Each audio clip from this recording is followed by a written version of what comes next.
Today, we're looking into quite a story, actually.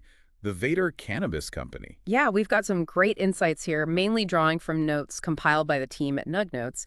It really paints a picture of, well, evolution and a pretty major comeback in the cannabis industry. Exactly.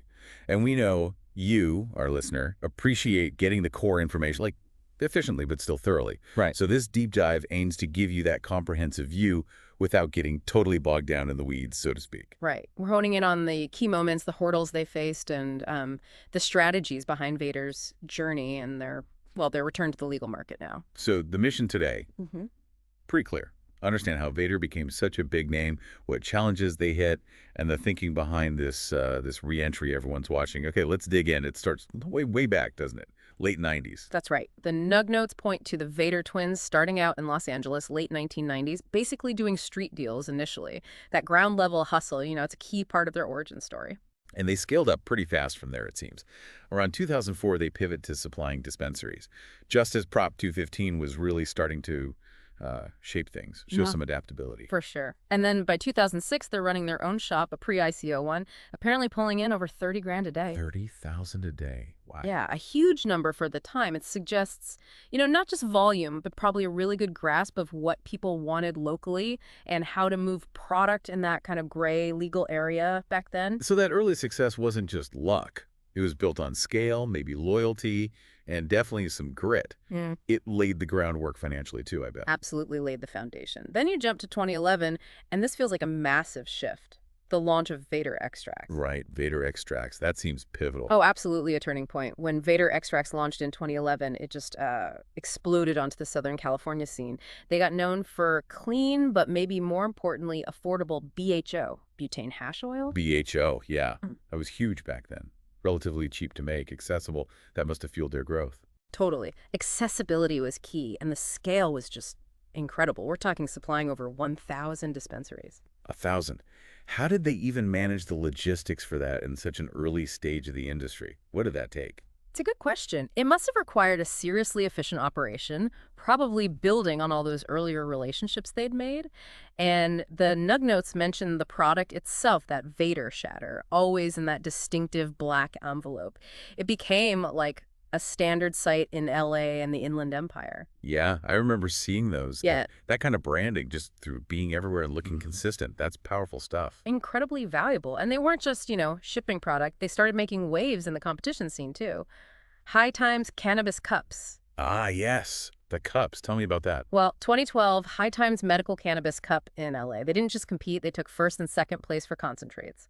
Effing Ridiculous OG and 310 OG Butter. That was a statement. First and second. Okay. Yeah. But the notes also mentioned something. They won this while out on $1 million bail. Yeah, that detail. It just adds this whole other dimension, right? Yeah. It speaks volumes about the high wire act the early industry often was. Definitely underscores the risks involved. Yeah. What does that kind of gamble tell you about their mindset back then?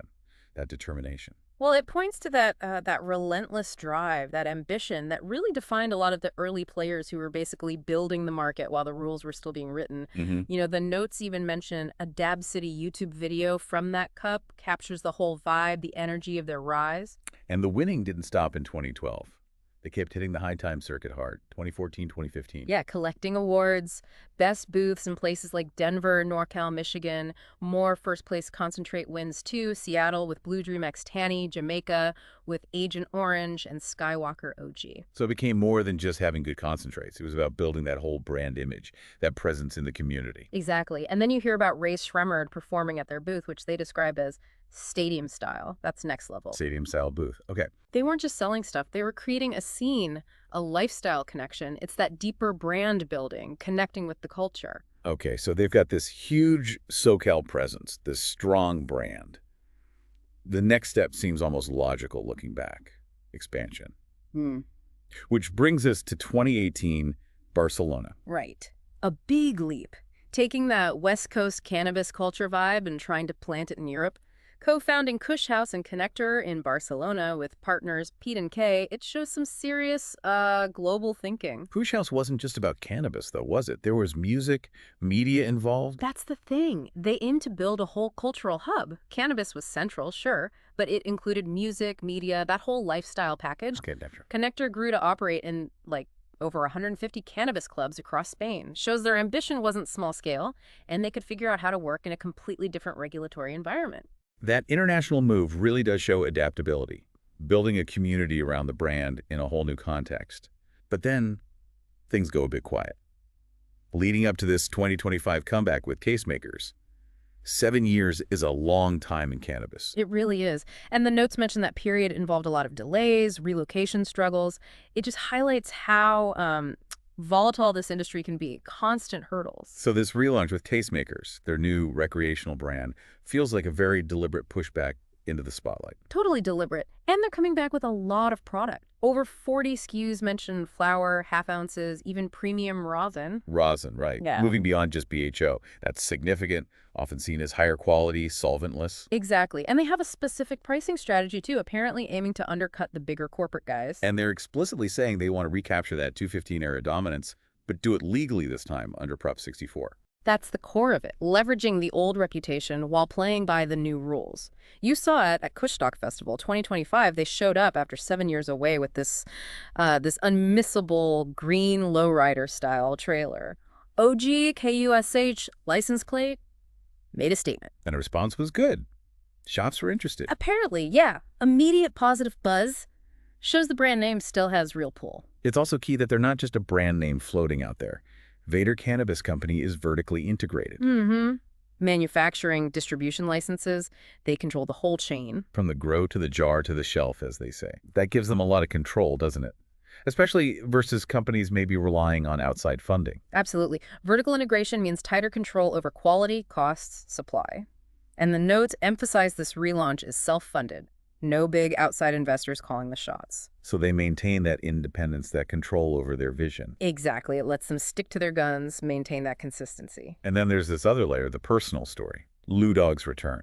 Yeah, that's a powerful element. Co-founder Lou Dog, recently released from a high-security facility, and he's right back in it, working with his twin brother again. Wow.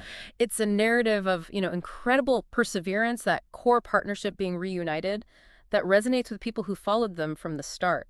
Adds a real human dimension to the business story. So when you step back, it's quite the arc. From the streets, basically, to going international. Trapped to Spain, as the notes put it. Right. And from focusing heavily on BHO to now embracing rosin. BHO to rosin. And navigating that huge shift from the old Prop 215 medical days to the full recreational market under Prop 64. 215 to 64, they've weathered raids, prison time, bans, endless bureaucracy. Right. It really speaks to their resilience, their ability to adapt. And now they're back. The notes say, sharper, stronger, and locked in on reclaiming market share, using product, presence, and purpose. So we've seen the early hustle, the rise, the global reach, the setbacks, and now this very calculated comeback. They've built success on scale, loyalty, pure grit.